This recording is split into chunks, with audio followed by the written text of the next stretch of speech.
ఈ ఈ ఫోరం ని సెటప్ చేసిన, ఈ వేదికని సెటప్ చేసిన సహోదరుడు కుమార్ గారు బట్టి ఎంతో వందనాలు. ఆయనకి మీరు ఇచ్చిన ఈ దర్శనం బట్టి ఎంతో వందనాలు. అలాగే సహోదరి దెబోరా గారికి కూడా తండ్రి ఆమెకి కలిగిన దర్శనం, ప్రకటన గ్రంథము ఇక్కడ ఉన్న వాళ్ళకి అందరు కూడా బోధింపబడాలి, ఉపదేశించబడాలి అని సహోదరి దెబోరా గారికి వచ్చిన ఈ తలంపు బట్టి కూడా ఎంతో వందనాలు తండ్రి. ఈ సమయంలో ఇక్కడ ఈ ఫోరం మీద ఉన్నవాళ్ళు, ఈ వేదిక మీద ఉన్నవాళ్ళు వేరేదో పనులు చేసుకొని ఉండొచ్చు, కానీ ఎంతో ఆసక్తితో ప్రకటన గ్రంథంతో కూడిన అనేక విషయాలు మేము తెలుసుకోవాలి, ఆత్మికంగా వాక్యపరంగా మేము బలపరచబడాలి అని ఎంతో మంచి ఉద్దేశంలతో వాళ్ళు ఇక్కడ వచ్చి ఉన్నారు. మీరు ఆశ కలిగిన ప్రాణంని తృప్తిపరిచే దేవుడై ఉన్నారు. అందరినీ కూడా మీరు తృప్తిపరుస్తున్నారు, దీవిస్తున్నారు, ఆశీర్వదిస్తున్నారని మేము నమ్ముచున్నాం. నిష్ప్రయోజకమైన మీ దీనదాసుడిని సమయంలో నించోబెట్టి మీ మహిమార్థమై వాడుకుంటున్నారు తండ్రి. దాన్ని బట్టి నేను మిమ్మల్ని స్తుతిస్తున్నాను. ఈ దినం, ఈ వేళ, ఈ పూట మీరు మా కొరకు ఏర్పరచుకున్న ఆత్మిక పాఠములు మా విశ్వాస నేతను విప్పి బయలుపరుస్తారని నమ్ముచు ఈ వినపములు మేము యేసుక్రీస్తు పరిశుద్ధమైన వేడుకుంటున్నాం.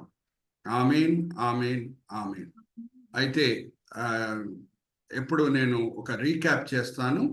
ఇప్పటి వరకు మనము ధ్యానించిన విషయాల్లో క్లుప్తంగా ఏంటో అనేది మనం ఒకసారి జ్ఞాపకం చేసుకొని మనం 5వ అధ్యాయంకి మనం ప్రవేశిద్దాం. ఇప్పటి వరకు మనం కవర్ చేసిన దాన్ని క్లుప్తంగా నేను చెప్పాలి అని అంటే, అన్నిటికంటే ముఖ్యమైనది మనం ఎప్పుడు జ్ఞాపకం చేసుకోవాలి, 1వ అధ్యాయం 19వ వచనం, ప్రకటన గ్రంథం 1వ అధ్యాయం 19వ వచనం. అక్కడ ఏమని రాయబడి ఉన్నది అని అంటే, యోహాను, నువ్వు ఏమి చూసావో అది నువ్వు రాయి, ఏమి చూస్తున్నావో అది నువ్వు రాయి, ఏమి చూడబోతున్నావో అది నువ్వు రాయి. దాన్ని బట్టి మనం ప్రకటన గ్రంథంని ఇంకా సులభంగా అర్థం చేసుకునేటకు ఈ వాక్య భాగంని మనం ఆధారం చేసుకొని ప్రకటన గ్రంథంని కొన్ని భాగాలుగా విభాగించవచ్చు అని నేను కొన్ని వారాలుగా మీతో పంచుకుంటున్నాను. 1వ అధ్యాయంని మనం పాస్ట్ అని అంటాం. అంటే ఏమి ఆల్రెడీ సమాప్తమైందో ఆర్ గడిచిపోయిందో, యేసుక్రీస్తు ప్రభువారి రక్షణ ప్రణాళిక పూర్తయింది కాబట్టి అపోస్తులందరూ కూడా పెంతెకోస్తు దినం నుంచి సువార్త బోధించడం స్టార్ట్ చేశారు. సువార్త బోధించే సమయంలో వాళ్ళు నానా శ్రమలకి గురి అయ్యారు. యోహాను కూడా డొమిషియన్ అనే రోమా చక్రవర్తి చేత తీర్పు పొంది ఇప్పుడు పాత్మోస్ ద్వీపంలో ఉన్నప్పుడు ఒక ఆదివారం దినంన దేవుడు ఆయనను దర్శించి ఈ గొప్ప దర్శనములు చూపించడం స్టార్ట్ చేశారు. ఇదంతా కూడా మనం 1వ అధ్యాయంలో చూసాం. 2-3 అధ్యాయాలని మనం ప్రెజెంట్ అని అంటాం. చందు బ్రదర్ కూడా కర్సర్ పెట్టి చూపిస్తున్నారు చూడండి. ప్రెజెంట్ మీద 2-3 అధ్యాయాలని మనము ప్రెజెంట్ అని అంటాం. అంటే యేసుక్రీస్తు ప్రభువారు 7 సంఘాలతో పలికిన మాటలని ఈ యుగము అని అంటాం. అంతకీ ఈ మాటలు 2000 సంవత్సరాల క్రితం పలకబడినాయి. అయినా సరే దాన్ని మనం ఈ యుగం అని ఎందుకు అంటామంటే, ఆ 7 సంఘాలు ఉన్న విషయాలు, ఆ 7 సంఘాలు ఉన్న సమస్యలే మనకి ఈ 2024లో కూడా కనిపిస్తాయి. హల్లెలూయా, ప్రైజ్ ది లార్డ్. మనం ఏమంటామంటే 2-3 అధ్యాయాలని ప్రెజెంట్ అని అంటాం. 4-5 అధ్యాయాలని మనం పారెంథసిస్ ఆర్ ప్రిపరేషన్ అని అంటాం. అంటే 6వ అధ్యాయం నుంచి 22వ అధ్యాయం వరకు జరగబోయే సంఘటనలతో కూడిన దర్శనంలో యోహాను చూడబోతున్నాడు. ఆ దర్శనంలో కొన్ని దర్శనములు చాలా భయంకరమైన దర్శనములు. దుష్టులు పరిశుద్ధులను ఓడగొట్టి వాళ్ళని చంపివేయుట, అటువంటి దర్శనములని యోహాను చూసే ముందు దేవుడు ఆయనని మానసికంగా, ఆత్మికంగా సిద్ధపరచుటకు 4-5 అధ్యాయంలోతో కూడిన కొన్ని దర్శనములు చూపిస్తున్నారు. 4వ అధ్యాయంలో మనం చూసాం, దేవుడు చూయించిన దర్శనము సింహాసనంతో కూడిన దర్శనం. దేవుడు సింహాసనం ఆసీనుడై ఉన్నట్టు యోహాను చూస్తున్నాడు. ఎందుకు ఈ దర్శనము, ఈ భయంకరమైన దర్శనములు చూయించే ముందు దేవుడు ఎందుకు ఈ సింహాసనంతో కూడిన దర్శనం ఎందుకు చూపిస్తున్నాడు అనేది నేను కొన్ని వారాలుగా మీతో పంచుకున్నాను, మరీ గుర్తు చేస్తున్నాను. సింహాసనం దేనికి గుర్తు? దేవుడు అన్నీ ఆయన స్వాధీనంలో పెట్టుకొని ఉన్నాడనే సత్యంకి అది గుర్తు. హల్లెలూయా, ప్రైజ్ ది లార్డ్. మన దేవునికి ఇవ్వబడిన అనేక పేర్లు హీబ్రీ భాషలో ఒక పేరు ఏంటంటే అదోనాయి దేవుడు. అదోనాయి దేవుడు అంటే అన్నీ ఆయన స్వాధీనంలోనే ఉన్నాయి. హల్లెలూయా, ప్రైజ్ ది లార్డ్. సో ఈ దుష్టులు పరిశుద్ధులని ఓడగొట్టినా సరే కొన్ని యుద్ధాల్లో శాశ్వతమైన విజయము పరిశుద్ధులదే, శాశ్వతమైన రాజ్యం పరిశుద్ధులదే అనే సత్యము యోహాన్ హృదయంలో నాటుటకు ఈ సింహాసనంతో కూడిన దర్శనము దేవుడు చూపిస్తున్నారు. అయితే ఆ సింహాసనంతో కూడిన దర్శనం మనం తీసుకొని ఇంకా అనేక మర్మాలు కూడా మనము ధ్యానించగలిగాం. ఎస్పెషలీ ఆ సింహాసనము ముందు ఏమున్నాయి, 4 జీవులు మనకు కనిపించినాయి.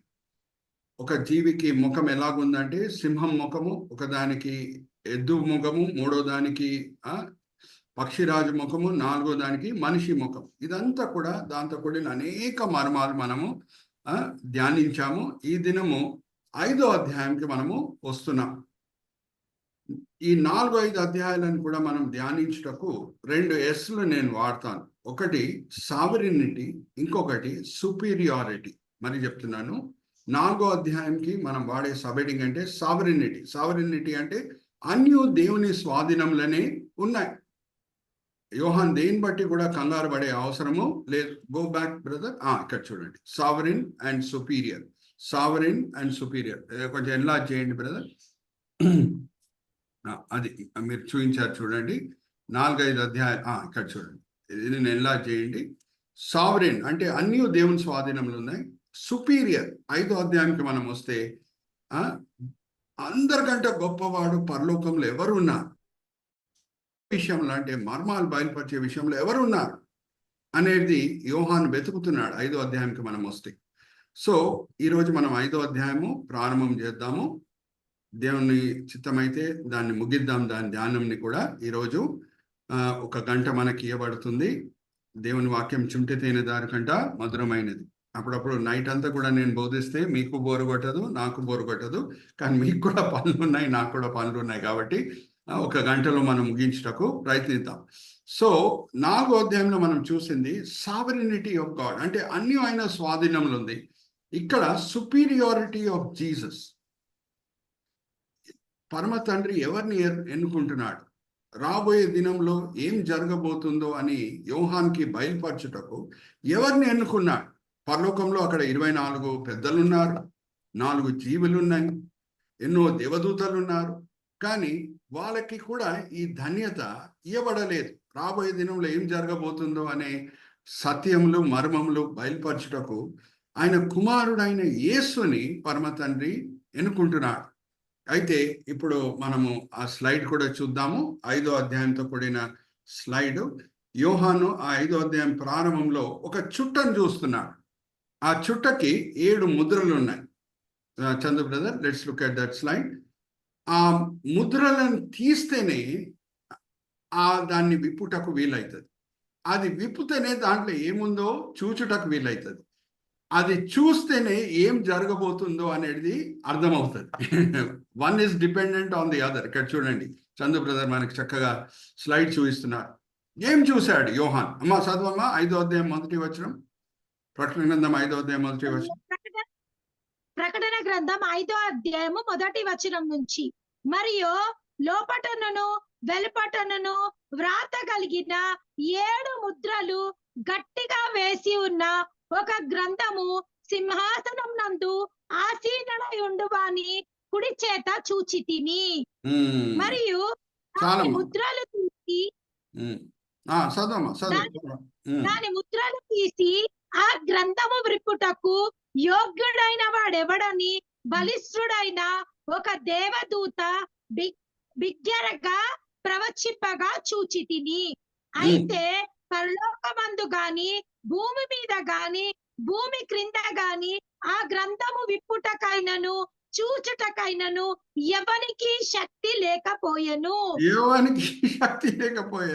ఇప్పుడు ఆ గ్రంథం మీద 7 ముద్రలు ఉన్నాయి. ఆ ముద్రలని తీస్తేనే ఆ గ్రంథంలో ఉన్న విషయాలు చదువుటకు వీలవుతుంది. అది చూడండి, యేసుక్రీస్తు ప్రభువారు ఒకరే దాన్ని విప్పుతున్నారు. అయితే యేసుక్రీస్తు ప్రభువారిని ఎలాగ లేఖనం వర్ణిస్తుంది కదా, అది కూడా మనం చూద్దాం. అయితే యోహాన్ చూస్తున్నాడు. ఆ బ్రదర్ చుట్టని ఫోకస్ చేయండి బ్రదర్, ఆ గ్రంథంని ఫోకస్ చేయండి చందు బ్రదర్. Very good. ఇదిగా అది ముద్ర వేసింది దాన్ని, ఆ పిక్చర్ని ఫోకస్ చేయండి. Very good. సో 7 ముద్రలు ఉన్నాయి. ఆ 7 ముద్రలన్నీ విప్పుతేనే ఆ గ్రంథం విప్పుటకు వీలుంది. ఆ గ్రంథం విప్పుతేనే దాని లోపల ఏమి రాసుందో చదువుటకు వీలుంది. అది చదివితేనే రాబోయే దినంలో ఏం జరగబోతుందో అర్థమవుతుంది. సో ఒక దాని మీద ఒకటి ఆధారపడి ఉంది. ఏమనంటే మొదట్లో ఆ గ్రంథం మీద ఉన్న ఆ ముద్రలని విప్పుట ఆ తీయుట. అయితే యోహాన్ చూస్తున్నాడు పరలోకంలో ఎవరికి కూడా అధికారం అనేది ఆ చుట్ట విప్పుటకు లేదు. అయితే ఒకసారి ఆలోచించండి, యోహాన్ చోటలో మిమ్మల్ని పెట్టుకోండి. రహస్యంగానే ఉండిపోతే దుఃఖం కలగదా? అడుగుతున్నా మిమ్మల్ని. Give me an answer. Unmute చేసుకున్న ఆన్సర్ ఏంటి, పబ్లిక్ చాట్లన్నా ఆన్సర్ ఏంటి. రహస్యంగానే ఉండిపోతే దుఃఖం కలుగుతుంది కదా.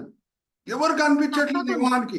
ఆ గ్రంథము ముద్రలన్నీ విప్పుటకు అధికారి అయిన వ్యక్తి, ఆర్ బలం ఉన్న వ్యక్తి, ఆర్ యోగ్యత ఉన్న వ్యక్తి, ఆర్ అర్హత ఉన్న వ్యక్తి ఎవరు కూడా కనిపిస్తలేడు. పరలోకంలో కనిపిస్తలేడంట, భూలోకంలో కనిపిస్తలేడంట. భూమి లోపల ఎవరు ఉన్నారో వాళ్ళలో కూడా ఎవరు లేరంట. సో రహస్యంగానే ఉండిపోతే దుఃఖం కలుగుతుంది కదా. మీరు కరెక్ట్ ఆన్సర్ ఇచ్చారు, దుఃఖం ఉంటుంది. సో యోహాను స్పందన ఎలాగుండింది? ఎప్పుడు ఆయనకు ఎవరు కనిపించట్లేదో ఆయన మనసులో వచ్చిన ఆలోచనలు ఏంటి, ఆయన మనసులో వచ్చిన తలంపులు ఏంటి, ఆయన మనసులో వచ్చిన ఫీలింగ్స్ ఏంటి? ఒకసారి చదువుదామమ్మా. Continue reading. ప్రకటన గ్రంథం 5వ అధ్యాయము 4వ వచనం నుంచి, ఆ గ్రంథము విప్పుటకైనను చూచుటకైనను యోగ్యుడు ఎవడనో కనబడనందున నేను బహుగా ఏడ్చుచుండగా ఆ పెద్దలలో ఒకడు, ఏడవకుము, ఇదిగో దావీదుకును చిగురైన యూదా గోత్రపు సింహము 7 ముద్రలను తీసి ఆ గ్రంథమును విప్పుటకై జయము పొందెనని నాతో చెప్పెను. మరియు సింహాసనమునకును ఆ 4 జీవులకును పెద్దలకును మధ్య వధింపబడినటువంటి గొర్రె పిల్ల నిలిచి ఉండుట చూచి తిని. వధింపబడిన గొర్రె పిల్ల నేను చూచి తిని. చదవమ్మా. ఆ గొర్రె పిల్లకు 7 కొమ్ములను 7 కన్నులను ఉండెను. ఆ కన్నులు భూమి అంతటికి పంపబడిన దేవుని 7 ఆత్మలు. ఆయన వచ్చి సింహాసనమునందు ఆసీనుడై ఉండువాని కుడి చేతిలో నుండి ఆ గ్రంథమును తీసుకొనెను. ఆయన దానిని తీసుకొనినప్పుడు ఆ 4 జీవులను, వీణలను, ధూప ద్రవ్యములతో నిండి ఉన్న సువర్ణ పాత్రను పట్టుకొని ఉన్న ఆ 24 పెద్దలను ఆ గొర్రె పిల్ల ఎదుట సాగిలపడిరి. Thank you. ఇప్పుడు మనము అడుగు బై అడుగు, మెట్టు బై మెట్టు వెళ్దాం. సో దుఃఖమే దుఃఖం యోహాన్ హృదయంలో. రహస్యంగానే ఉండిపోతుందా? రాబోయే దినంలో ఏం జరగబోతుంది నాకు తెలియకుండా ఉంటుందా? వేరే ఎవరికి కూడా తెలియకుండా ఉంటుందా అని ఆయన మనసులో దుఃఖమే దుఃఖం ఉన్నప్పుడు వధించబడిన ఒక గొర్రె పిల్ల ఆయనకి కనిపించిందంట. దానికి ఇవ్వబడిన పేరేంటంటే యూదా గోత్రము సింహం. ఇప్పుడు Chandu brother, let's look at that picture. ఇంకా వధింపబడిన గొర్రె పిల్ల అని అంటే ఒకసారి చందు బ్రదర్ కూడా ఎన్లార్జ్ చేసి చూపిస్తారు. దాని శరీరంలో ఇంకా కూడా రక్తం కారేటట్టు మనకు అనిపిస్తుంది. చూడండి, అక్కడ చూడండి, వధింపబడిన దేవుని గొర్రెపిల్ల. అయితే వధింపబడిన దేవుని గొర్రెపిల్ల అని అంటే దాన్ని వధింపబడిన దేవుని గొర్రెపిల్ల అని ఎందుకు వర్ణిస్తున్నాడు యోహాన్ అంటే గాయములు కనిపిస్తున్నాయి. అది ఆల్ అండర్స్టాండింగ్. గాయములు కనిపిస్తున్నాయి, అందుకే వధింపబడిన దేవుని గొర్రెపిల్ల అని అంటున్నాడు.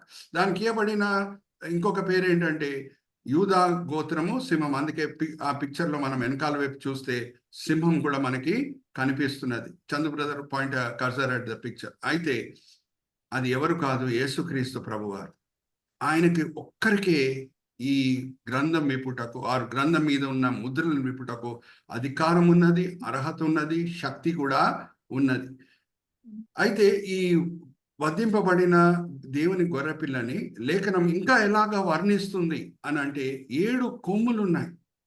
కొమ్ములు దేనికి గుర్తు? శక్తికి గుర్తు. హల్లెలూయా, ప్రైజ్ ద లార్డ్. కొమ్ములు దేనికి గుర్తు? పరిపూర్ణమైన శక్తి. 7 పరిపూర్ణమైన నంబర్. కొమ్ము శక్తికి గుర్తు. ఆయన సర్వశక్తి రక్షకుడై ఉన్నాడు. Hallelujah, praise the lord. అలాగే మరి 7 కళ్ళు, 6 కాదు 4 కాదు 8 కాదు. ఎందుకు 7 కళ్ళు? పరిపూర్ణమైన నంబర్ అది. అన్నీ చూచుచున్న దేవుడై ఉన్నాడు. Hallelujah, praise the Lord. Are you all understanding?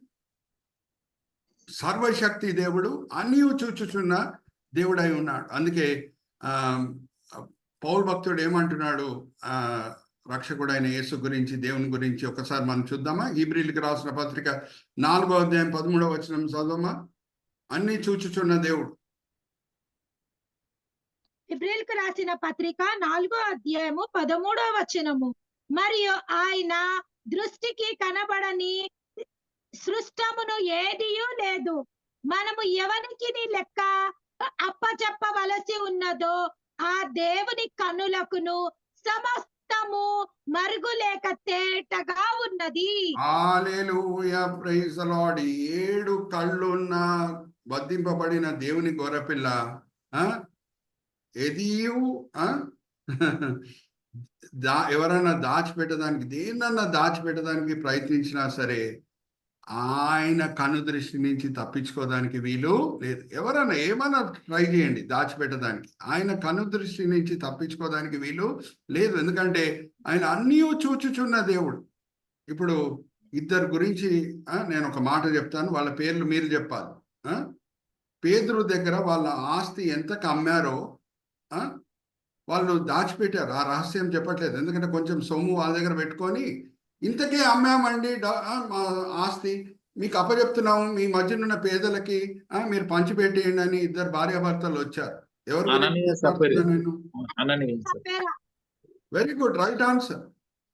పేదరుకి భవిష్యత్ తెలవకుండా ఉండొచ్చు, కానీ చూచుచున్న దేవుని దగ్గర దాచిపెట్టుటకు వీల్లేదు. వెంటనే దేవుడు పేదరుకి బయలుపరిచాడు, వీళ్ళు అబద్ధం మాట్లాడుతున్నారు, వీళ్ళు అమ్మిన సొమ్ము విలువ ఇంత కాదు, ఇంకా ఎక్కువే ఉంది, వాళ్ళు కొంచెం సొమ్ము దాచిపెట్టారు, వచ్చి నీ ముందు అబద్ధం మాట్లాడుతున్నారు, నా సన్నిధిలో అబద్ధం మాట్లాడుతున్నారు అని పేతురుకి చెప్పినప్పుడు వెంటనే పేతురు వాళ్ళని గద్దించడం మనం చూస్తున్నాం. ఇంకా వాళ్ళకి ఎటువంటి మరణం లభించిందో అది కూడా మనకు తెలుసు. సో చూచుచున్న దేవుడు, ఆయన దగ్గర దాచిపెట్టుటకు అసాధ్యం. హల్లెలూయా, ప్రైజ్ ది లార్డ్. ఏమన్నా దాచిపెట్టాలంటే అది అసాధ్యం. ఇంకొక మాట కూడా మనం క్రైస్తవులంగా అర్థం చేసుకోవాలి. ఏమనంటే చాలాసార్లు చూచుచున్న దేవుడు, ఎల్రోయి దేవుడు, 7 కళ్ళు ఉన్న దేవుని గొర్రెపిల్ల అని, అమ్మో ఏమన్నా పాపములు చేస్తే దేవుడు చూసి శిక్షిస్తాడండోయ్ అని అలాగ అనుకుంటుంటాం. దాంట్లో తప్పేం లేదు. అవును, పాపం చేస్తే చూచుచున్న దేవుడు శిక్షిస్తాడు. అలాగే ఇంకొక సత్యం కూడా జ్ఞాపకం పెట్టుకోండి, ఎవరు చూడని అప్పుడు మీరు సత్క్రియలు చేస్తుంటే ఆయన చూసి బహుమానాలు ఇచ్చే దేవుడై ఉన్నాడు. Hallelujah, praise the lord. కొర్నేలియు గురించి పేతురుకి తెలుసా? తెలియదు. ఎవరికి ఆయన బాప్తిజం ఇవ్వబోతున్నాడో, అపోస్తల కార్యం 10వ అధ్యాయానికి మనం వస్తే ఎవరికి ఆయన బాప్తిజం ఇవ్వబోతున్నాడో ఆయన గురించి ఆయనకు తెలియదు, ఆ కొర్నేలియు గురించి ఆయనకు తెలియదు. కానీ కొర్నేలియు చేసిన సత్క్రియలు బహుశా ఎవరు చూడలేదు, ఆది సంఘంలో చూడలేదు, బాప్తిజం ఇవ్వబోయే పేతురు కూడా తెలియదు, కానీ దేవుడు గమనించాడు. హల్లెలూయా, ప్రైజ్ ది లార్డ్.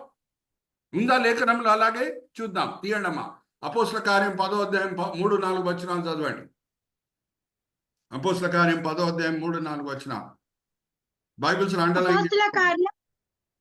అపోస్తల కార్యం 10వ అధ్యాయము 3-4 వచనములు. పగలు ఇంచుమించు 3 గంటల వేళ దేవుని దూత అతని యొద్దకు వచ్చి కొర్నేలి అని పిలుచుట దర్శనమందు తేటగా అతనికి కనబడెను. అతడు దూత వైపు తేరచూచి భయపడి ప్రభువా ఏమని అడిగాను. అందుకు దూత, నీ ప్రార్థనలను నీ ధర్మ కార్యములను దేవుని సన్నిధినికి జ్ఞాపకార్థముగా చేరినవి. హల్లెలూయా, ప్రైజ్ ది లార్డ్. అరే, ఆది సంఘంలో ఉన్న వాళ్ళకి కొర్నేలియు గురించి తెలియదు. ఆయనకి బాప్తిజం ఇచ్చే వ్యక్తి పేతురు, ఆది సంఘం నాయకునికి కొర్నేలియు గురించి తెలియదు, కానీ దేవుడు గమనిస్తున్నాడు. సో ఎలాగా రహస్యమైన పాపములని చూసి దేవుడు మనల్ని శిక్షించగలుగుతాడో, రహస్యంగా చేసే సత్క్రియలను కూడా చూసి దేవుడు మనల్ని దీవిస్తాడు. Hallelujah, praise the Lord. Simple example నేను చెప్తున్నాను. ఈ దినం, ఈ వేళ, ఈ పూట, ఈ సమయంలో 20 మంది మనం బైబిల్ స్టడీ చేస్తున్నాం. బహుశా ప్రపంచంలో ఎవరికి తెలియదు కావచ్చు, ఎంతో శ్రద్ధతో మనం బైబిల్ స్టడీలో పాల్గొంటున్నామని. ఎవరు మనల్ని చూసి తప్పట్లు కూడా కొట్టకుండా ఉండొచ్చు, కానీ దేవుడు గమనిస్తున్నాడు. హల్లెలూయా, ప్రైజ్ ది లార్డ్. కుమార్ గారి శ్రద్ధ ఏంటి, ఆయన ప్రయాసం ఏంటి ఈ జూమ్ మీటింగ్ ఆర్గనైజ్ చేయటంలో, సహోదరి జయంతి గారి ప్రయాసం ఏంటి స్క్రిప్చర్ రీడింగ్లో, అలాగే చందు గారి ప్రయాసం ఏంటి స్లైడ్స్ చూపించటంలో, అలాగే ఇక్కడ ఉన్న వాళ్ళందరూ కూడా వేరే ఏదో పనులు చేసుకొని ఉండొచ్చు, కానీ ఎంతో శ్రద్ధతో, ఎంతో కృషితో, ఎంతో మంచి ఉద్దేశంతో ఈ బైబిల్ స్టడీలో పాల్గొంటున్నారని దేవుడు చూస్తున్నాడు. Hallelujah, praise the Lord. Are you all understanding? So ఆయన చూచుచున్న దేవుడై ఉన్నాడు. ఆ వధింపబడిన దేవుని గొర్రెపిల్లకి 7 కొమ్ములు ఉన్నాయంటే అది శక్తికి గుర్తు. 7 కళ్ళు ఉన్నాయంటే ఆయన దగ్గర దాచిపెట్టుటకు ఏదన్నా అసాధ్యం అనేది మనము జ్ఞాపకం పెట్టుకోవాలి. అయితే let's go to the next line. ఒక జ్ఞాపకం పెట్టుకోవాలి, ఏమనంటే it is not a sin to have doubts. Take your doubts to the right person. Okay, ఒక జ్ఞాపకం పెట్టుకోండి. భక్తులు, విశ్వాసులు, దేవునితో నడుచుకున్న వాళ్ళకు కూడా అప్పుడప్పుడు సందేహములు వచ్చినాయి. డౌట్ రావటము పాపం కాదు, కానీ ఏమన్నా సందేహం వస్తే ఎవరి దగ్గర తీసుకొని వెళ్ళాలో అది మనకి తెలిసి ఉండాలి. కీర్తనకారుడు 73వ కీర్తన రాసింది ఆసాఫ్ అనే గొప్ప భక్తుడు. ఒక విషయం ఆయనను వేధిస్తుంది. ఏ విషయం వేధిస్తుంది అని అంటే, దుష్టులు ఎందుకు వర్ధిల్లుతున్నారు, భక్తులు ఎందుకు నానా శ్రమలకి గురి అవుతున్నారు. అయితే పవిత్రమైన జీవితం జీవించడం వ్యర్థమా? అటువంటి ప్రశ్నలు ఆయనను వేధించినప్పుడు ఎవరి దగ్గర వెళ్ళాడు ఆయన? దేవుని సన్నిధికి వెళ్ళాడు. హల్లెలూయా, ప్రైజ్ ది లార్డ్. ఒక్కసారి చదవండమ్మా, 73వ కీర్తన 16, 17. 73వ కీర్తన 16వ వచనము. ఆయనను దీనిని తెలుసుకొనవలెనని ఆలోచించినప్పుడు నేను దేవుని పరిశుద్ధ స్థలంలోనికి పోయి వారి అంతమును గూర్చి ధ్యానించు వరకును ఆ సంగతి నాకు ఆయాసకరముగా ఉండెను. దేవుని సన్నిధికి వెళ్ళే వరకు ఆ విషయం ఆయనకు ఆయాసకరంగా ఉండింది. ఆ విషయం ఏంటి? దుష్టులు ఎందుకు వర్ధిల్లుతున్నారు, పరిశుద్ధులు ఎందుకు నానా శ్రమలకి గురి అవుతున్నారు, నానా ఇబ్బందులకు గురి అవుతున్నారు. దాని తర్వాత దేవుని సన్నిధికి వెళ్ళి ఆయన ధ్యానించినప్పుడు తేటగా ఎవరి భవిష్యత్తు ఎలాగుంటుందో దేవుడు చూపిస్తున్నాడు. ఈ దుష్టులు కొన్ని రోజులు హ్యాపీగా ఉన్నా సరే, సంతోషంగా ఉన్నా సరే, ఒక దినము నరకంకి తోయవేయబడతారు. పరిశుద్ధులు ఇక్కడ కొన్ని శ్రమలకి గురి అయినా సరే వర్ణించలేని ఆనందము వాళ్ళకి పరలోకంలో దొరకబోతుందనే విషయము దేవుడు ఆసాఫ్కి బయలుపరిచాడు. అలాగే ఇంకొక భక్తుడు, జాగ్రత్త వినండి, ఒక క్వశ్చన్. యేసుక్రీస్తు ప్రభువారే ఆయనతో కూడిన ఒక మాట పలుకుతారు, స్త్రీలో పుట్టిన వాళ్ళలో ఈయనకు మించిన వ్యక్తి ఎవరూ లేరు. యోహాన్. బాప్తిజం ఇచ్చే యోహాన్. Very good, right answer. ఆయనకు కూడా ఒక విషయంలో సందేహం వస్తుంది. ఏమనంటే ఆయన చెరలో ఉన్నాడు, మెస్సయ్య ఆయనని చెర నుంచి రక్షిస్తాడు అని ఒక ఆశ ఉండింది. కానీ మెస్సయ్య ఆయనని ఆ చెర నుంచి రక్షించకుండా ఉంటే ఆయనకు ఒక సందేహం పడుతుంది, నువ్వేనా మెస్సయ్య, ఆర్ మేము ఎవరి కొరకన్నా ఎదురు చూడాలా అని సందేహం పుట్టింది. యేసు ప్రభు వారి దగ్గరే వెళ్ళాడు. హల్లెలూయా, ప్రైజ్ ది లార్డ్. ఆ సందేహం మనసులో ఉండింది, కానీ ఆయన శిష్యులని చెరలో ఉన్న బాప్తిజం ఇచ్చే యోహాను ఎవరి దగ్గర పంపించాడు? యేసు దగ్గరే. యేసుక్రీస్తు వారు చక్కని జవాబు ఇస్తున్నారు. ఏమనంటే, వెళ్ళి చెప్పండి బాప్తిజం ఇచ్చే యోహానికి ఏం అద్భుతాలు నేను చేస్తున్నానో మీరు వెళ్ళి ఆయనకి చెప్పండి, వివరించండి. అలాగే పేదలకి సువార్త ఎలాగ బోధించబడుతుందో అది మీరు వెళ్ళి చెప్పండి. అవన్నీ కూడా ఆయన శిష్యులు వెళ్ళి తిరిగి బాప్తిజం ఇచ్చే యోహానికి చెప్పినప్పుడు ఆయన విశ్వాసం మరి బలపరచబడింది. హల్లెలూయా, ప్రైజ్ ది లార్డ్. యేసువే మెస్సయ్య అనే సత్యం ఆయన నమ్మాడు. అమ్మా, ఎవరికి కూడా యాక్సిడెంట్లు, దుర్ఘటనలు జరగకూడదు. కానీ ఒక ప్రశ్న, యాక్సిడెంట్లు, దుర్ఘటనలు జరుగుతాయి. రోడ్లో మనం ఏదో పడుంటే అక్కడ ఉన్నవాళ్ళు వెంటనే ఎవరికి ఫోన్ చేస్తారమ్మా? అంబులెన్స్. అంబులెన్స్ కాకుండా ఎవరిని కాంటాక్ట్ చేయాలని ప్రయత్నిస్తారు? ఫ్యామిలీ. ఫ్యామిలీ అని అంటే ఎవరు మనకి చాలా ముఖ్యమైన వ్యక్తులు, వాళ్ళని కాంటాక్ట్ చేయడానికి ప్రయత్నిస్తారు. జాగ్రత్తగా వినండి. బాప్తిజం ఇచ్చే యోహాను చనిపోయిన తర్వాత బాప్తిజం ఇచ్చే యోహాన్ శిష్యులకి యేసు తర్వాత యేసు తప్పితే వేరే ఎవరు కూడా బాప్తిజం ఇచ్చే యోహాన్ జీవితంలో ముఖ్యమైన వ్యక్తి కాదు. మరి చెప్తున్నా, బాప్తిజం ఇచ్చే యోహాన్ జీవితంలో యేసు తప్పితే వేరే ముఖ్యమైన వ్యక్తి ఎవరు లేరు. ఆర్ యేసు చోట ఎవరు బాప్తిజం ఇచ్చే యోహాన్ జీవితంలో తీసుకోలేరు అనే సత్యము బాప్తిజం ఇచ్చే యోహాన్ శిష్యులు గ్రహించారు. కాబట్టి బాప్తిజం ఇచ్చే యోహాను హతసాక్షిగా చనిపోయిన తర్వాత ఫస్ట్ కబురు ఎక్కడ తీసుకొని వెళ్ళి చెప్తున్నారు, ఎక్కడ అందిస్తున్నారు అని అంటే బాప్తిజం ఇచ్చే యోహాన్ బంధువులు మిత్రులతో కూడా కాదు, కానీ యేసుతో. హల్లెలూయా, ప్రైజ్ ది లార్డ్. అయితే సందేహము ఆయన మనసులో ఉండింది, కానీ సందేహము ఎవరితో పంచుకున్నాడు? యేసుతోనే. యేసు జవాబు విన్న తర్వాత మరి విశ్వాసంలో బలపరచబడాడు. యేసువే మెస్సయాని చివరి గడియ వరకు నమ్మాడు. యేసు తప్పితే ఆయన జీవితంలో వేరే ముఖ్యమైన వ్యక్తి వేరే ఎవరు లేరు. యేసు చోట ఎవరు తీసుకోలేరు బాప్తిజం ఇచ్చే యోహాన్ జీవితంలో. అందుకే ఆయన శిష్యులు ఆయన చనిపోయిన తర్వాత ఎవరికి వెళ్ళి చెప్తున్నారు? ఒక్కసారి ఆ వాక్య భాగం కూడా మనం చదువుకున్నాము. మార్క్స్ వార్త 6వ అధ్యాయం 28వ వచనం నుంచి చదవండి అమ్మా. మార్క్స్ వార్త 6వ అధ్యాయం 28వ వచనం నుంచి. మార్క్స్ వార్త 6వ అధ్యాయము 28వ వచనం. 28వ వచనము.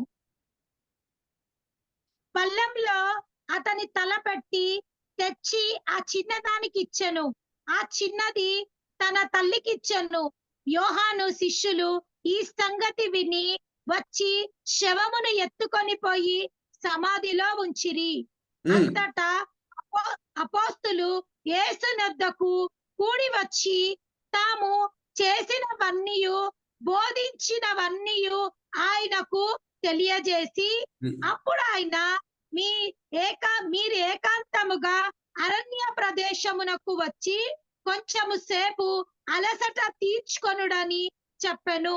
ఏలయనగా అనేకులు వచ్చుచూ పోవుచున్నందున భోజనము చేయుటకైనను వారికి అవకాశము లేకపోయెను. అలాగే మత్తయి సువార్తకు మనం వెళ్ళిపోదాము. 14వ అధ్యాయము 11, 12. మత్తయి సువార్త 14వ అధ్యాయము 11, 12. మత్తయి 14వ అధ్యాయము 11వ వచనము. వాడతని తల పళ్ళెములో పెట్టి తెచ్చి ఆ చిన్నదానికి ఇచ్చెను. ఆమె తన తల్లి యొద్ద దాన్ని తీసుకొని వచ్చెను. అంతటా యోహాను శిష్యులు వచ్చి శవమును ఎత్తుకొని పోయి పాతి పెట్టి యేసు నొద్దకు వచ్చి తెలియజేసిరి. యేసు దగ్గర వచ్చి తెలియజేసిరి. వేరెక్కడ వెళ్ళి చెప్పట్లేదు. ఎందుకంటే బాప్తిజం ఇచ్చే యోహాన్ జీవితంలో అందరికంటే ముఖ్యమైన వ్యక్తి ఎవరు? యేసువే. Are you understanding? కానీ ఆయనకు కూడా ఒకసారి సందేహం వచ్చినప్పుడు ఆయన సందేహము యేసు దగ్గరే తీసుకొని వెళ్ళాడు. తర్వాత మరి విశ్వాసంలో బలపరచబడాడు. ఓకే, సో ఎప్పుడన్నా డౌట్స్ వస్తే తప్పు కాదు, కానీ డౌట్స్ వచ్చినప్పుడు ఎవరి దగ్గర వెళ్ళాలో మనకు తెలిసి ఉండాలి. ఈ మాటలు నేను ఎందుకు చెప్తున్నానంటే, ఒక నమ్మకమైన దేవుని సేవకుడు ఆయనకు ఒకసారి డౌట్ వచ్చింది. డౌట్ ఏంటంటే, దేవదూతలు 24 గంటలు దేవుని స్తుతిస్తూనే ఉన్నాయి. బోరు కొట్టదా? ఏ పనన్నా మరి చేస్తే బోరు కొడుతుంది కదా.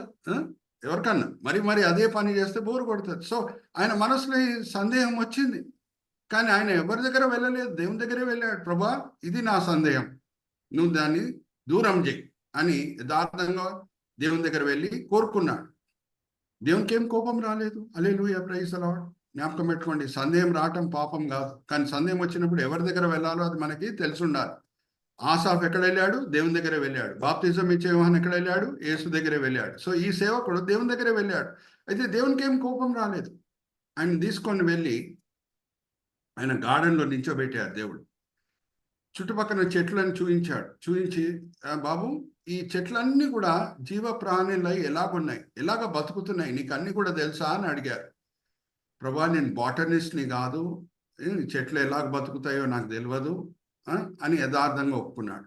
అయితే సరే చెట్ల సంగతి ఇచ్చిపెట్టు బాబు, నీ శరీరంలోని అవయవాల గురించి ఒకసారి ధ్యానించు.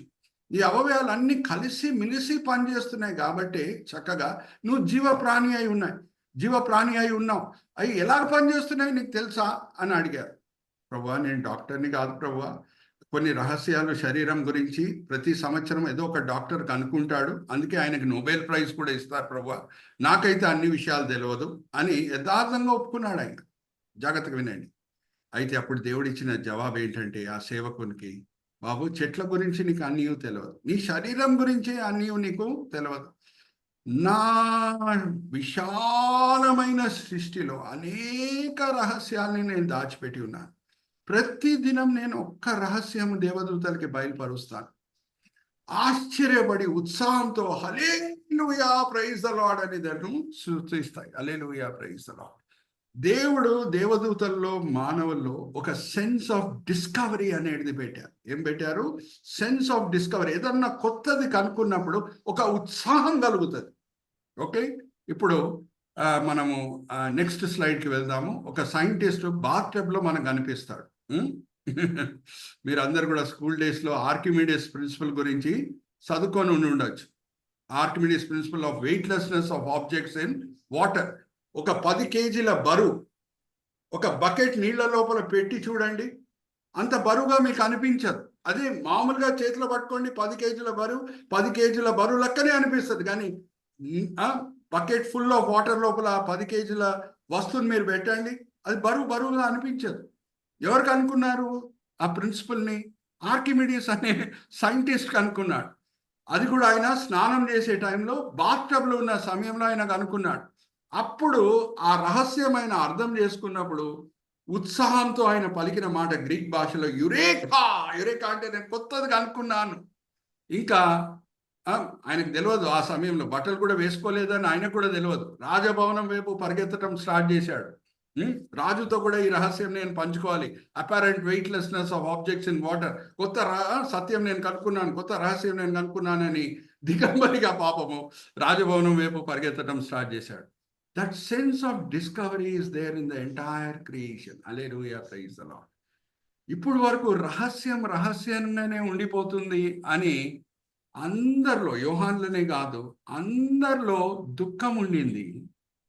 ఇప్పుడు వధించబడిన దేవుని గొర్రెపిల్ల, యూదా గోత్రం సింహం, 7 కొమ్ములున్న గొర్రెపిల్ల, 7 కళ్ళున్న గొర్రెపిల్లకి ఆ అర్హత ఉంది.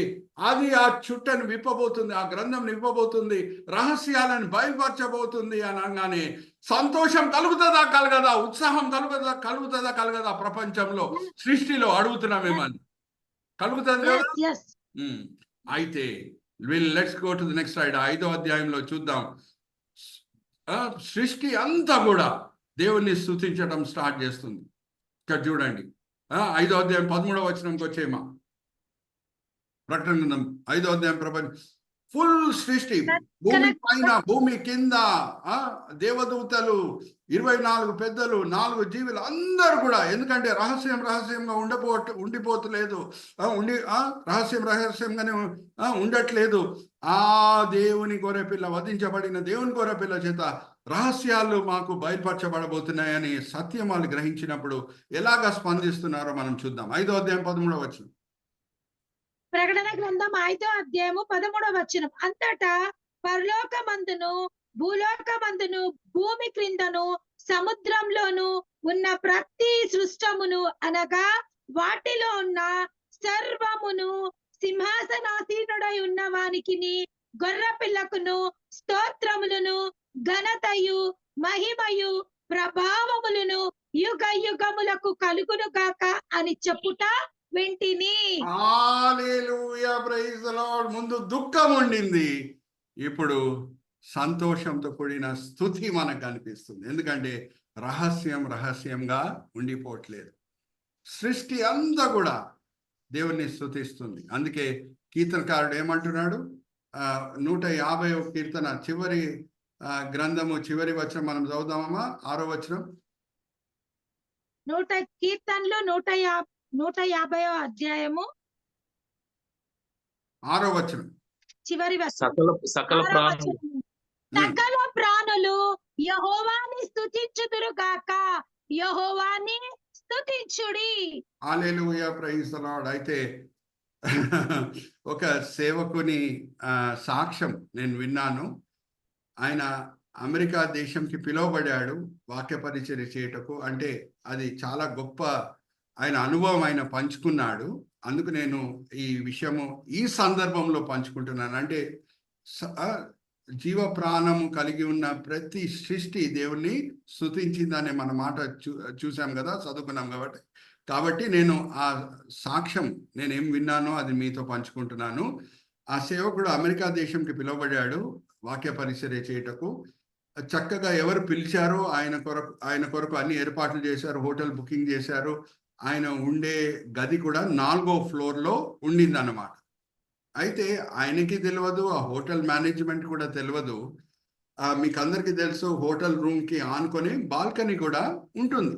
బాల్కనీకి సామాన్యంగా చక్కని పారాపెట్ వాల్ కూడా ఉంటుంది. అయితే ఉదయం వేళ ఆయన పాపము బయటకు వచ్చాడు, బాల్కనీలో మంచి గాలి పీల్చుకుంటున్నాడు. పారాపెట్ వాల్ మీద చేయి పెట్టాడు. అది చాలా వీక్గా ఉంది అనేది ఈయనకి తెలియదు, మేనేజ్మెంట్ కూడా తెలియదు. అది వెంటనే కొలాప్స్ అయిపోయింది. 4వ ఫ్లోర్ నుంచి ఈయన కింద పడాడు. కింద పడంగానే భౌతికంగా అయితే చనిపోయాడు. ఆయన ఆత్మ పరలోకంకి వెళ్ళింది. అక్కడ దేవుని స్వరం ఆయనకి వినిపించింది. ఏమనంటే, నీ గడియ ఇంకా రాలేదు బాబు, ఇంకా సేవ చేయాలి, తిరిగి వెళ్ళు అని ఆ స్వరం వినిపించింది. కానీ పరలోకంకి వెళ్ళినప్పుడు ఆయన పలికిన సాక్ష్యం ఏంటంటే, చెట్లు కూడా పాటలు పాడుతున్నాయి. హల్లెలూయా, ప్రైజ్ ది లార్డ్. చెట్లు కూడా దేవుని స్తుతిస్తున్నాయి. నేను విన్నానండి, నేను చూశానండి అని అంటున్నాడు. హల్లెలూయా, ప్రైజ్ ది లార్డ్. అయితే అందరూ డాక్టర్స్ చూసి ఆశ్చర్యపడ్డాడు. అరే, ఈయన చనిపోయి ఉండాలి, మరి తిరిగి లేచి నడుస్తున్నాడేంటి అని అందరు ఆశ్చర్యపడ్డారు. కానీ ఈ విషయం నేను ఎందుకు పంచుకుంటున్నానంటే, యోహాన్ చూడటమే కాదు, సృష్టి అంతా కూడా దేవుణ్ణి స్తుతించుట. ఆయన పరలోకం వెళ్ళినప్పుడు చెట్లు కూడా పాటలు పాడటము ఆ సేవకుడు విన్నాడు. కానీ ఆ ఉత్సాహం ఎందుకు వచ్చింది? సృష్టిలో ఆ ఉత్సాహం ఎందుకు వచ్చింది? కారణం ఏంటంటే, ఆ సత్యం వాళ్ళకి అర్థమైంది. సత్యం ఏంటంటే, రహస్యంగా ఉండట్లేదు. రహస్యంగా ఉండట్లేదు. రహస్యాలన్నీ కూడా వధించబడిన దేవుని గొర్రెపిల్ల బయలుపరచబోతుంది అనే సత్యం వాళ్ళు గ్రహించగానే వాళ్ళని ఆపుకోలేకపోతున్నారు. Hallelujah, praise the Lord. So that sense of discovery in us, when we discover the truth, when we discover the secret, it makes us praise God spontaneously. మనల్ని ఆపుకోలేము. అలాగే మనము దేవుణ్ణి ఒక ఉత్సాహంతో ఆయనని స్తుతిస్తాం. Are you all with me? ఇది మనం 5వ అధ్యాయంలో చూసాం. ఇప్పుడు లోతైన విషయంకి మనం వద్దాం. వధించబడిన దేవుని గొర్రెపిల్ల. ఎన్నోసార్లు మనం చదవలేదా? చదివి ఉండొచ్చు. ఇప్పుడు ఆ పిక్చర్ కూడా మనం చూద్దాం. అయితే యేసుక్రీస్తు ప్రభు వారి ప్రేమ మన పట్ల ఎలాగుందో అది మనం గ్రహిస్తే మన మనసులో ప్రభువారి పట్ల రుణము, ప్రేమ నూతనపరచబడుతుంది.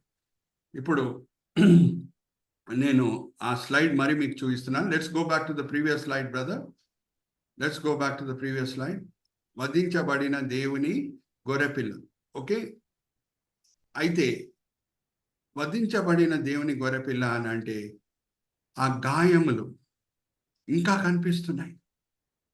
ప్రభువారి శరీరంలో గాయములు ఇంకా కనిపిస్తున్నాయి. ఒకసారి ఈ వాక్య భాగం కూడా మనం చదువుకుందాం. నేను మిమ్మల్ని అడగబోతున్నాను, ఇది ప్రెజెంట్ టెన్స్లో ఉందా లేకపోతే పాస్ట్ టెన్స్లో ఉందా అనేది నేను అడగబోతున్నాను. ఈ వాక్య భాగము సహోదరి జయంతి చదివి వినిపించిన తర్వాత ఆ వాక్య భాగము ప్రెజెంట్ టెన్స్లో ఉందా లేకపోతే పాస్ట్ టెన్స్లో ఉందా అనేది నేను అడగబోతున్నాను. అమ్మా, 1 తిమోతి 2వ అధ్యాయం 5వ వచనం చదవమ్మా. 1 తిమోతి 2వ అధ్యాయం 5వ వచనం. 1 తిమోతి 2వ అధ్యాయము 5వ వచనం.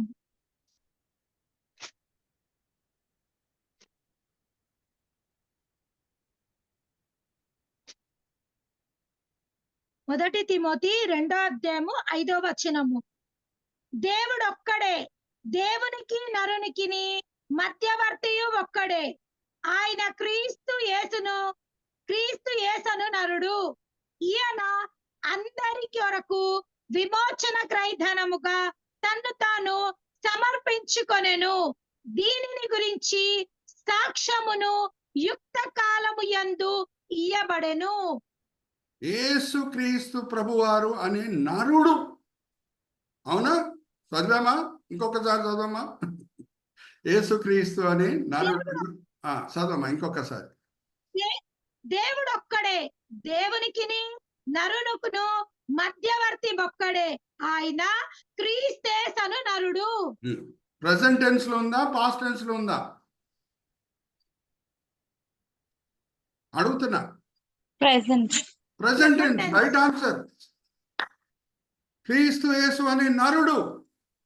మా జస్ట్ ఒక ఇలస్ట్రేషన్ గా ఈ సత్యం మీ ముందు తీసుకొని వస్తున్నా, ఉపమాన రీతిగా. దేవుడు మానవులని సృష్టించినప్పుడు వాళ్ళు పవిత్రమైన పావురముల వలె ఉన్నారు. పాపం అనేది లేదు. ఆదామవ్వలు పవిత్రమైన పావురముల వలె ఉన్నారు. కానీ ఎప్పుడు వాళ్ళకి పాపం అనేది వాళ్ళ జీవితంలో పాపం అనేది ఎప్పుడు ప్రవేశించిందో కాకి స్వభావం కలిగింది. జస్ట్ పక్షుల ఉపమానం నేను తీసుకుంటున్నాను. కాకి స్వభావం కలిగింది. కాకిలు ఎలాగుంటాయి? ఆహారం కొరకు ఒక్కొక్క దాన్ని పొడుచుకుంటాయి. 2 కాకుల మధ్యన ఒక చిన్న మాంసం వేయండి, నువ్వు తిను మొదట్లో అని ఇంకొక కాకి చెప్తుందా? హాయిగా నువ్వు తిను, తర్వాత నేను తింటా అని అంటదా? లేకపోతే నాకే కావాలని ముందుకు వస్తుందా? నాకే కావాలని కాకి ముందుకు వచ్చి 2 పొడుచుకుంటూ ఉంటాయి. సో కాకి స్వభావం కలిగింది, ఆ పావురం స్వభావం పోయింది. అయితే దేవుడు అనేక మంచి పావురాలు అంటే ప్రవక్తలని దేవుడు పంపించాడు ఈ కాకులని సరిదిద్దుటకు. కానీ ఈ కాకులు ఏం చేసినాయి? ఆ పావురాలని హింసించినాయి, కొట్టినాయి, పీడించినాయి, కొన్ని పావురాలను చంపివేసేసినాయి. అయితే చివర్లో దేవుని కుమారుడు ఉన్నాడు. తండ్రి కుమారుని వైపు చూసి, నువ్వు వెళ్తావా పావురంగా, వెళ్ళి ఆ కాకులన్నీ సరిదిద్దుతావా అని అడిగినప్పుడు కుమారుడు కూడా నేను పావురంగా వెళ్తాను అని కోరుకున్నాడు. అయితే తండ్రి సర్వజ్ఞాని కాబట్టి ఏమన్నాడు అని అంటే, కుమారుడా నువ్వు పావురంగా వెళ్తావు, ఈ కాకులు నిన్ను హింసిస్తాయి, పీడిస్తాయి, చంపివేసేస్తాయి. కానీ నా శక్తిని వాడి నువ్వు పునరుద్ధానుడై మరి జీవిస్తావు, అది నేను చేస్తాను. కానీ నువ్వు పావురంగానే ఉండిపోతావు. అయినా సరే నువ్వు వెళ్తావా అని తండ్రి అడిగినప్పుడు కుమారుడు చెప్పింది ఏంటంటే, నేను పావురం వలె వెళ్ళుటకు సిద్ధంగా ఉన్నాను. హల్లెలూయా, ప్రైజ్ ది లార్డ్. ఈ రోజు కూడా జాగ్రత్తగా వినండి, యేసుక్రీస్తు ప్రభువారి మానవుని రూపం అనేది ఇంకా ధరించుకునే ఉన్నాడు. మహిమ శరీరమే కానీ మానవుని రూపం ఉన్నది. Are you all understanding? ఇంకా అదే కాదు, ఈ రోజు కూడా గాయములు ఆయన చేతిలో కాళ్ళ మీద ఉన్నాయి. హల్లెలూయా, ప్రైజ్ ది లార్డ్. చాలా సార్లు మనం ఏమనుకుంటామంటే యేసుక్రీస్తు ప్రభువారి గొప్ప త్యాగము 6 గంటలు శిలువ మీద వేలాడుట. అవును, వర్ణించలేని మానసిక వేదన, వర్ణించలేని ఆత్మిక నొప్పి, వర్ణించలేని శారీరక నొప్పి 6 గంటలైన అనుభవించాడు మన రక్షణ కొరకు. కానీ 6 గంటల తర్వాత కూడా ఆ శ్రమలు బహుశా ఇప్పుడు లేపోయినా సరే, ఆ నొప్పి లేపోయినా సరే, మానసిక నొప్పి, ఆత్మిక నొప్పి, భౌతిక నొప్పి లేపోయినా సరే, ఇప్పుడు కూడా వర్ణించలేని ప్రేమతో యేసు మనల్ని ప్రేమిస్తున్నాడు అనే సత్యము మనం లేఖనంలో ఎక్కడ చూడొచ్చు అని అంటే, ఆయన శరీరంలో ఇప్పుడు కూడా గాయములు ఉన్నాయి. ఆయన పరలోకం నుంచి వచ్చినప్పుడు ఆ మహిమని తిరిగి ఆయన పొందలేదు. Hallelujah, praise the Lord. Are you understanding? తండ్రి దగ్గర ఆయన మహిమ ఎలాగుండిందో ఈ లోకంకి వచ్చే ముందు, ఆ మహిమని తిరిగి పరిపూర్ణంగా ఆయన పొందలేదు. ఈ రోజు కూడా గాయములున్నాయి. గాయములున్న శరీరం పరిపూర్ణమైన శరీరమా? కాదు కదా. Are you understanding? వధించలేని గొర్రెపిల్లని, వధించబడిన వధించబడిన గొర్రె పిల్లని నేను చూచి తిని, అంటే గాయములు ఉన్నాయి. తోమాను కూడా ప్రభువారు ఏమని అంటారు, నేను ఆయన గాయముల లోపల చేయి పెట్టి చూస్తే నేను నమ్ముతాను అని అంటే, కనిపించి రా బాబు చూడు నా గాయములు అన్నాడు ప్రభు. హల్లెలూయా, ప్రైజ్ ది లార్డ్. అమ్మా, ఈ త్యాగము శాశ్వతమైన త్యాగం, జ్ఞాపకం పెట్టుకోండి. ఆయన మహిమ ఏది ఉండిందో ఈ లోకంకి వచ్చే ముందు, ఆ మహిమని ఇప్పుడు వరకు పరిపూర్ణంగా ఆయన తిరిగి పొందలేదు, పొందాడు కూడా. Are you all with me? ఇది అన్నిటికంటే గొప్ప త్యాగం.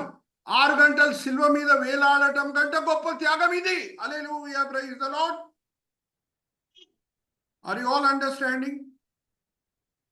అరే, బైబిల్ స్టడీ ఎందుకండి? బైబిల్ స్టడీ వలన నా హృదయంలో ప్రభువారి పట్ల రుణము, ప్రేమ నూతనపరచబడాలి.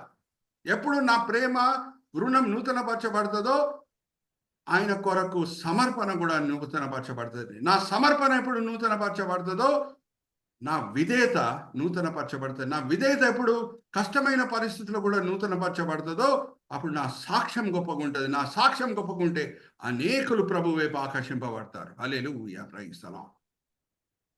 Are you all understanding? 2 నిజమైన విషయాలు చెప్పేసి నేను ముగించేస్తున్నాను. నిజంగా జరిగిన సంఘటనలు. చికాగో అనే పట్టణం అమెరికాలో ఉంది, చాలా మందికి తెలుసు. 1930s అక్కడ ఒక అనాథుడు ఉండేవాడు. నానమ్మతో ఉండేవాడు, తల్లిదండ్రులు లేరు, అందుకే ఆయన అనాథుడు. ఆయన ఉండే అపార్ట్మెంటు, ఫ్లాట్ 4th ఫ్లోర్లో ఉండేది. అయితే ఒక దినము ఫైర్ యాక్సిడెంట్ జరిగింది అక్కడ. మీకు తెలుసు ఫైర్ యాక్సిడెంట్ అప్పుడు ఎంత స్మోక్ వస్తుందో. స్మోక్ పీల్చుకొని కూడా చాలా మంది చనిపోతారు. ఫైర్ బర్న్స్ కంట స్మోక్ వలన, సఫకేషన్ వలన చాలా మంది చనిపోతారు. అయితే ఆ ఫైర్ యాక్సిడెంట్లో నానమ్మ గారు కూడా చనిపోయారు. ఆల్రెడీ ఈయన అనాథుడు. అయితే ఈయన ఏదో కష్టపడి బాల్కనీ వరకు వచ్చేసి అక్కడి నుంచి కేకలేస్తున్నాడు చిన్నపిల్లోడు. అందరు చూస్తున్నారు కానీ ఎవరికి ధైర్యం చాలట్లేదు వెళ్ళి ఈ అబ్బాయిని రక్షించుటకు. కానీ ఒక్క మనిషి అక్కడ, ఇంకా ఫైర్ ఇంజిన్ కూడా రాలేదు. ఫైర్ ఇంజిన్ రావడానికి కొంచెం ఆలస్యం జరిగింది.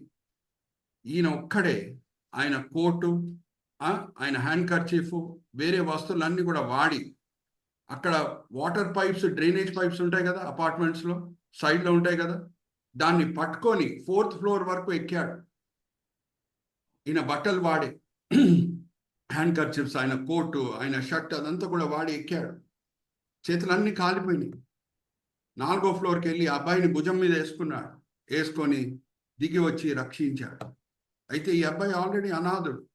అయితే చికాగో టౌన్ మేయర్ గారు, అంటే ఆ పట్టణము నాయకుడు ఏమని నిర్ణయించాడంటే, ఈ అబ్బాయిని నేను అడాప్షన్కి ఇస్తాను, దత్తం తీసుకోవచ్చు. ఎవరైనా చైల్డ్లెస్ కపుల్స్ చాలా మంది ఉంటారు, పెళ్ళయి ఎన్నో సంవత్సరాలుగా పిల్లలు లేని వాళ్ళకి నేను ఈయనని అడాప్షన్కి ఇస్తాను. కానీ నేను నిర్ణయించిన దినం ఒక డయాస్ తయారు చేస్తాను, అక్కడ ఈ అబ్బాయిని నించోబెడతాను. చైల్డ్లెస్ కపుల్స్ వచ్చి నేను అడగొచ్చు మా ఇంటికి రాండి అని, కానీ పేరెంట్స్ని చూస్ చేసుకునే చాయిస్ మాత్రం నేను ఈ అబ్బాయికే ఇస్తాను అని ఆ మేయర్ గారు నిర్ణయించారు. ఆ దినం రానే వచ్చింది. ఒక డయాస్ తయారు చేయబడింది, దాంట్లో అబ్బాయిని నించోబెట్టారు. ఎంతో మంది పిల్లలు లేని వాళ్ళు, ఎన్నో సంవత్సరాలుగా పెళ్ళయి కూడా పిల్లలు లేని వాళ్ళకి ఎంతో ఆశ ఉంది ఈ అబ్బాయిని అడాప్ట్ చేసుకోవడానికి. వాళ్ళు వచ్చారు, ఎందుకంటే ఈ అబ్బాయి చేతిలోనే ఉంది ఎవరిని పేరెంట్స్గా సెలెక్ట్ చేసుకోవాలో ఈయన చేతిలో ఉంది. వాళ్ళైతే వచ్చి ఎన్నో మాటలు పలుకుతున్నారు ఈ అబ్బాయితో. బాబు మా ఇంటికి వచ్చాయి, మా ఇంటిలో ఏసీ ఉంది, ఎన్నో సౌకర్యాలు ఉన్నాయి, అన్ని సౌకర్యాలనే నువ్వు పెరుగుతావు. ఒకరు వచ్చి ఏమని చెప్పారు, నీకు కావాల్సిన ఆట బొమ్మలు ఇస్తాం, ఆడుకొని ఉండొచ్చు అని అన్నారు. ఒకరు వచ్చి ఏమన్నారు, బాగా చదివిపిస్తాం, ఇంజనీర్, డాక్టర్ చేస్తాం, అన్ని ఖర్చులు మేమే పెట్టుకుంటాం, మా ఇంటికి వచ్చాయి అని అన్నారు. కానీ అబ్బాయి స్పందించలేదు. చివర్లో ఆయనని రక్షించిన ఆ మనిషి వచ్చాడు. బహుశా ఆయనకు కూడా పిల్లలు లేరు కావచ్చు. అయితే ఆయన ఏ మాటలు పలకలేదు. మా ఇంటికి వచ్చేయి, ఏసీ రూమ్ ఉందని చెప్పలేదు, మా ఇంటికి వచ్చేయి ఆట బొమ్మలు ఇస్తానని చెప్పలేదు, మా ఇంటికి వచ్చేయి చదివిపిస్తానని చెప్పలేదు. ఆయన వాటర్ పైప్, డ్రైనేజ్ పైప్ ఎక్కేటప్పుడు ఆయన చేతులు కంప్లీట్గా గాయపరచబడినాయి, కాలిపోయినాయి. ఆ కాలిపోయిన చెయ్యి మాత్రం చూపించాడు అబ్బాయికి, అంతే. అబ్బాయి వెంటనే స్పందించి దుంకి ఆయన మెడని పట్టుకొని ఇనే నా తండ్రి అని అన్నాడు. హల్లెలూయా, ప్రైజ్ ది లార్డ్. యేసుక్రీస్తు ప్రభువారు ఒక మాట కూడా పలికే అవసరం లేదండి, ఎంతగా మనల్ని ప్రేమిస్తున్నాడు అని చూయించటకు. ఆ గాయములు ఇప్పుడు కూడా ఉన్నాయి. యోహాన్ ఏం చూశాడు? మామూలు గొర్రె పిల్లని చూడలేదు, వధించబడిన గొర్రె పిల్లని చూశాడు. అందుకే ఆ పిక్చర్ నేను మీకు చూపించాను. గాయములు ఉన్నాయి ఇప్పుడు కూడా. ఏ మహిమని విడిచిపెట్టి ఈ లోకంకి వచ్చాడో యేసు, ఆ మహిమని తిరిగి ఆయన పొందలేదు. అది ఆయన గొప్ప త్యాగమై ఉన్నది. ఎప్పుడు ఈ త్యాగంని మనం అర్థం చేసుకుంటామో మన హృదయంలో ప్రభువారి పట్ల రుణము, ప్రేమ నూతనపరచబడుతుంది. ఎప్పుడు ప్రేమ రుణం నూతనపరచబడుతుందో మన సమర్పణ నూతనపరచబడుతుంది. ఎప్పుడు సమర్పణ నూతనపరచబడుతుందో విధేయత గొప్పగా ఉంటుంది. ఏ పరిస్థితులన్నా మనం విధేయత చూపిస్తాం. త్యాగము గురించి మనం ఆలోచించాం. ప్రేమ అన్నిటిని ఓచును, అన్నిటిని తాళును, అన్నిటిని నిరీక్షించును, అన్నిటిని విశ్వసించును. ఏమన్నా ప్రభు కొరకు చేయుటకు, ఆయన మహిమ కొరకు చేయుటకు మనం సిద్ధంగా ఉంటాం. దాన్ని బట్టి మన సాక్ష్యం గొప్పగా ఉంటుంది. అప్పుడప్పుడు మనము నోరు విప్పి ప్రసంగించే అవసరం లేదు. మన సాక్ష్యం చూసి ప్రజలు ప్రభు వైపు ఆకర్షింపబడతారు.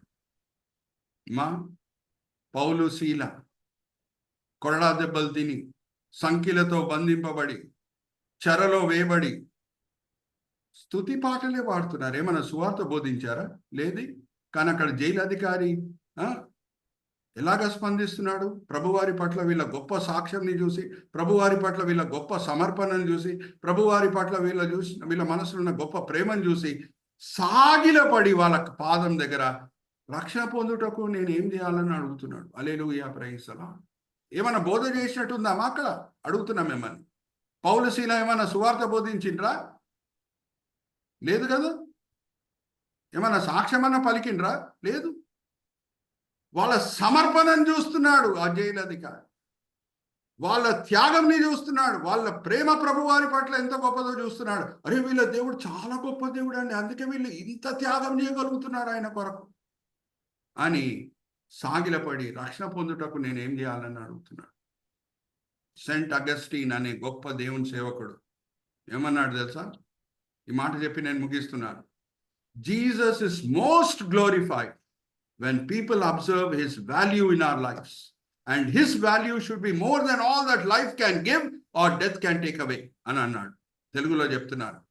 యేసు అధికంగా ఎప్పుడు మహిమపరచబడతాడు అని అంటే ప్రజలు ఆయన విలువ ఏంటో మన జీవితంలో గమనించినప్పుడు. ఆ విలువ ఎలాగుండాలి అని అంటే ఈ జీవితం మనకి ఏమి ఇవ్వగలుగుతుందో, ఆ మరణం ఏమి తీసివేయగలుగుతుందో దానికంటే ఎక్కువ ఉండాలి. Hallelujah, praise the Lord. Are you all understand? So జ్ఞాపకం పెట్టుకోండి,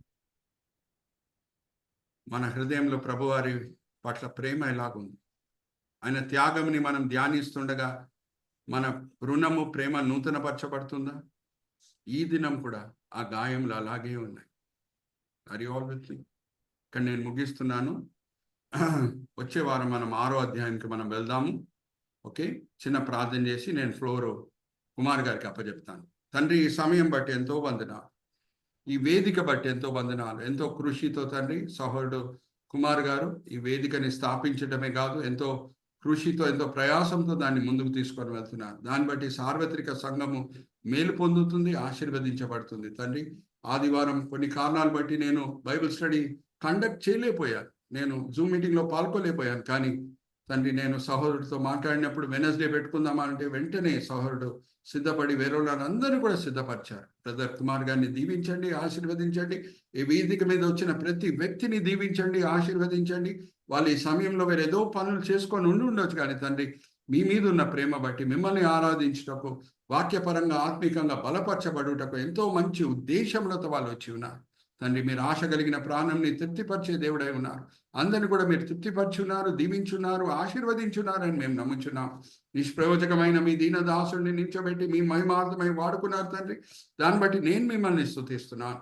ఈ దినం, ఈ వేళ, ఈ పూట మీరు మా కొరకు ఏర్పరచుకున్న ఆత్మిక పాఠములు ఏమేమి మేము విన్నామో తండ్రి, మేము తోడు క్రైస్తవులతో కూడా పంచుకునేటట్లు మమ్మల్ని ప్రోత్సహించండి. ఏ వీడియోస్ చందు బ్రదర్ ఎంతో కృషితో అప్లోడ్ చేస్తున్నారు మా వాట్సాప్ గ్రూప్లో తండ్రి, యూట్యూబ్లో ఎలాగ అప్లోడ్ చేస్తున్నారో ఆ వీడియోస్ని అందరు తో మేము పంచుకునేటట్లు మమ్మల్ని ప్రోత్సహించండి. అలాగే తండ్రి, ఈరోజు మీరు మాకు నేర్పించిన పాఠములు మేము వినే వాళ్ళంగానే కాకుండా అమలు పరిచే వాళ్ళంగా మమ్మల్ని అందరినీ కూడా ప్రోత్సహించండి, సరిదిద్దండి. ఈ విన్నపములు మేము యేసుక్రీస్తు పరిశుద్ధమైన నామమున వేడుకుంటున్నాం. ఆమేన్, ఆమేన్. ఆమేన్.